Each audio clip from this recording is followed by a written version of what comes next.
nombre es Viviana Rocío Rojas, estudiante de Administración de Empresas de la Universidad Abierta y a Distancia. En este video vamos a tratar unos significados sobre qué es la cultura desde el ámbito de la antropología. Según los antropólogos, el significado que se le otorgó a la cultura surgió de la necesidad de adoptar un término que caracterizase los aspectos comunes de ciertas formas de comportamiento propias del ser humano. Por otra parte, se considera que la cultura es un producto de un aprendizaje que se produce en el seno de la propia sociedad. Según Taylor, ve la cultura como todo un complejo que incluye el conocimiento, la ciencia, el arte, la moral, el derecho, las costumbres y otras capacidades y hábitos adquiridos por el hombre en cuanto miembro de la sociedad.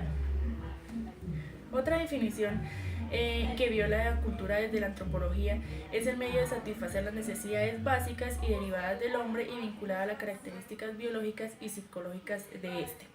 En un sentido materialista se identificó la cultura como un tipo de conducta característica de la especie humana, que se adquiría por aprendizaje y se transmitía de un individuo a otro o de un grupo a otro de generación en generación a través de ¿qué? De la herencia.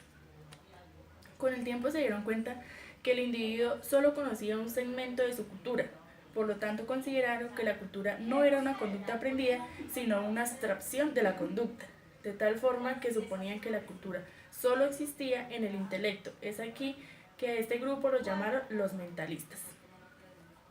Existió unanimidad en algunos criterios respecto a la cultura, tales como que los aspectos de la cultura de un grupo determinado responden a un modelo único, que todas las culturas están sujetas a procesos de cambio como el resultado del contacto con otros grupos, las interacciones con el medio ambiente.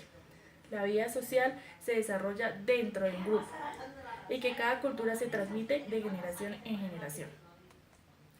El concepto de cultura proporciona una ayuda en cuanto a facilitar la predicción de la propia cultura humana. Cuanto más conozcamos de una cultura, más fácil será predecir la conducta normativa de sus miembros. Ahora vamos a hacer una diferencia entre qué es cultura y qué es sociedad. Primero definamos cuál es el concepto de sociedad. Una sociedad es un agregado de individuos que están unidos por unos principios que actúan juntos para conseguir metas comunes y que mantienen una serie de relaciones interpersonales. La sociedad, si se presenta como una realidad completamente tangible, no cabe de abstracciones como en el caso de la cultura.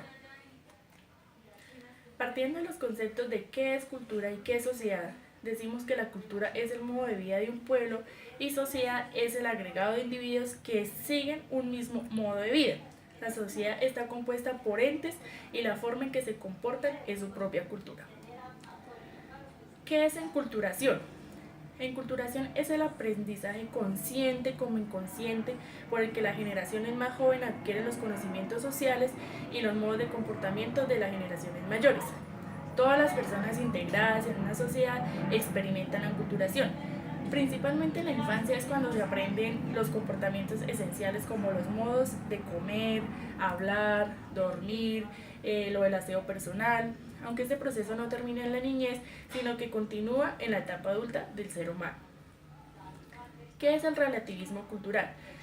Es el hecho de que cada cultura posea rasgos comunes con las demás, pero que a la vez sea diferente de cualquier otra. Es lo que se denomina relativismo cultural.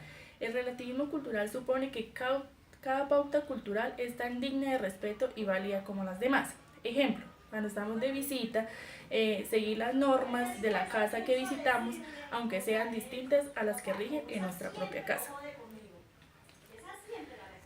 ¿Qué es el etnocentrismo?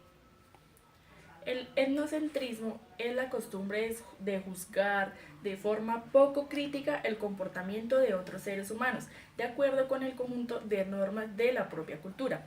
El etnocentrismo es consustancial a la mayor parte de los individuos, es la manera en que valoran su propia cultura por encima de las demás.